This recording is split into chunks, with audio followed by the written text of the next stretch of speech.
Mirror formula ಇದು ಏನ್ ಮಾಡುತ್ತೆ ಅಂತ ಹೇಳಿದ್ರೆ, it relates object distance, image distance ಮತ್ತೆ ಫೋಕಸ್. ಆಬ್ಜೆಕ್ಟ್ ಡಿಸ್ಟೆನ್ಸ್ ಹೇಗೆ ಡಿನೋಟ್ ಮಾಡ್ತೀವಿ ಅಂತ ಹೇಳಿದ್ರೆ ಯು ಇಂದ, ಇಮೇಜ್ ಡಿಸ್ಟೆನ್ಸ್ ವಿ ಇಂದ, ಫೋಕಲ್ ಲೆಂತ್ ಎಫ್ ಇಂದ. ಆಬ್ಜೆಕ್ಟ್ ಡಿಸ್ಟೆನ್ಸ್ ಅಂತ ಹೇಳಿದ್ರೆ ಏನೋ, ಪ್ರತಿಯೊಂದು ಮಿರರ್ಗೂ ನಿಮ್ ಪೋಲ್ ಇರುತ್ತೆ. ಸೊ ನಿಮ್ಮ ಆಬ್ಜೆಕ್ಟ್ ಈ ಕಡೆ ಇಲ್ಲ ಅಂದ್ರೆ ಈ ಕಡೆ ಇರ್ಬೋದು, ಬಟ್ ನಾವು we will keep it always to the left ಅಲ್ವಾ. ಹಾಗಾಗಿ ಈ ತರ ಮೆಷರ್ ಮಾಡ್ತು ಅಂತ ಹೇಳಿದ್ರೆ ಇದು ನಿಮ್ಮ ನೆಗೆಟಿವ್ ವ್ಯಾಲ್ಯೂ ಬರುತ್ತೆ.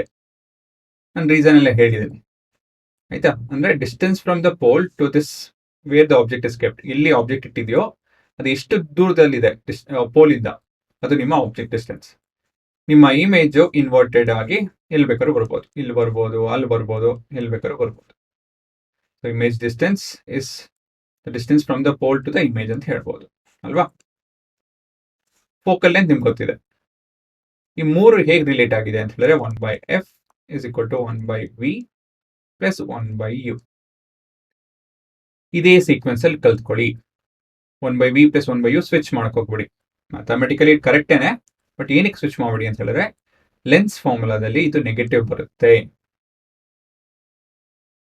ಹಾಗಾಗಿ ಡೋಂಟ್ ಡೂ ದ್ಯಾಟ್. ಇದು ಪಾಸಿಟಿವೇ ಇರಲಿ. 1/f is equal to 1/v plus 1/u.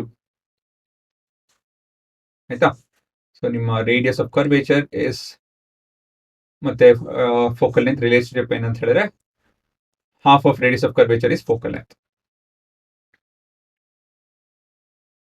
So ಇಷ್ಟು ನಿಮ್ಗೆ ಗೊತ್ತಿರಬೇಕು. Object distance, image distance and focal length. So radius of curvature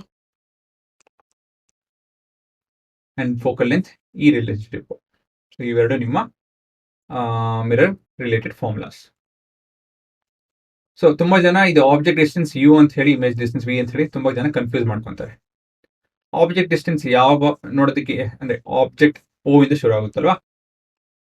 ನಿಮ್ಗೆ 2 ಕಪ್ ಕೊಡ್ತೀನಿ, ಒಂದು ವಿ ಶೇಪ್ಡ್ ಕಪ್, ಒಂದು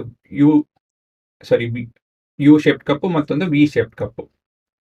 ಈ ಓನ ಎಲ್ಲಿ ಇಡ್ಬೋದು ನಾವು, ಬಿದ್ದೋಗ್ಕೊಡುದು ಅಂತ ಹೇಳಿ ಇಲ್ಲಿ ಇಡ್ಬೋದು, ಇಲ್ಲಲ್ವಾ. ಇಲ್ಲಿ ಇಡ್ತು ಅಂತ ಹೇಳಿದ್ರೆ ಇದು ಬಿದ್ದೋಗುತ್ತೆ, ಇಲ್ಲಿ ಇಡ್ತು ಅಂದ್ರೆ ಇದು ಸ್ಟೆಬಿಲಿಟಿ ಇದೆ ಇದಕ್ಕೆ. ಹಾಗಾಗಿ ಓನ ಇದ್ರಲ್ಲಿ ಇಡ್ಬೋದು. ನನ್ನ ಸ್ಟೂಡೆಂಟ್ಸ್ ನಗ್ತಾರೆ ಈ ತರ ಎಲ್ಲ ಹೇಳಿದಾಗ, ಸರ್ ಏನೇನೋ ಹೇಳ್ತಾ ಇದ್ದೀರಾ ನೀವು ಅಂತ ಹೇಳಿ. ಬಟ್ ಹೌದಲ್ವಾ, ನಿಮ್ಗೆ ಒಂದು ಕಪ್ ಕೊಡ್ತೀನಿರ, ಹೀಗಿದ್ದು ಅದೊಂಥರ ಈ ತರ ಒಂದು ಸ್ಟ್ಯಾಂಡ್ ಇದೆ ಅನ್ಕೊಳ್ಳಿ. ಇನ್ನೊಂದು ಈ ತರ ಕೋನ್ ತರ ಕೊಡ್ತೀನಿ. ಇವಾಗ ನಾನು ಏನೇನೋ ಒಂದು ಗುಂಡಿ ಇರೋದೇನು ಕೊಟ್ರೆ ಎಲ್ಲಿ ಇಡ್ತೀರಾ ನೀವು, ಇಲ್ಲಿ ತಾನೆ. ಇಲ್ಲಿ ಇಡೋದಕ್ಕೂ ಕಷ್ಟ. ಒಂದು ಇಟ್ಟರು ಅಕಸ್ಮಾತ್ ಇಟ್ರೆ ಇದು ಆಲ್ರೆಡಿ ಬ್ಯಾಲೆನ್ಸ್ ಆಗಿರೋದು, ಎಷ್ಟೋ ಕಷ್ಟ ಬಿದ್ದು ಬ್ಯಾಲೆನ್ಸ್ ಆಗಿರುತ್ತೆ, ಬಿದ್ದೋಗುತ್ತೆ ಇದು ಅಲ್ವಾ. ಸೊ ಈ ತರ ನಾವು ಇಟ್ಕೊಬೋದು. ಕಷ್ಟ ಆದ್ರೆ ನಿಮ್ಗೆ ಏನ್ ಕಷ್ಟ ಆಗಲ್ಲ ಅಂತ ಹೇಳಿದ್ರೆ ತೊಂದರೆ ಇಲ್ಲ ಆಯ್ತಾ. ಇದನ್ನೆಲ್ಲ ಬರ್ಕೊಂಬಿಡಿ. ಇದು ಮತ್ತೆ ಸೈನ್ ಕನ್ವೆನ್ಷನ್ ರಿಲೇಶನ್ಶಿಪ್ ಇದೆ, ಅದೇನು ಹೇಗೆ ಅದು ನ್ಯೂಮರಿಕಲ್ಸ್ ಉಪಯೋಗಿಸೋದು ಅದನ್ನ ನಾವು ಹೋಗ್ತಾ ಕಲಿತೀವಿ.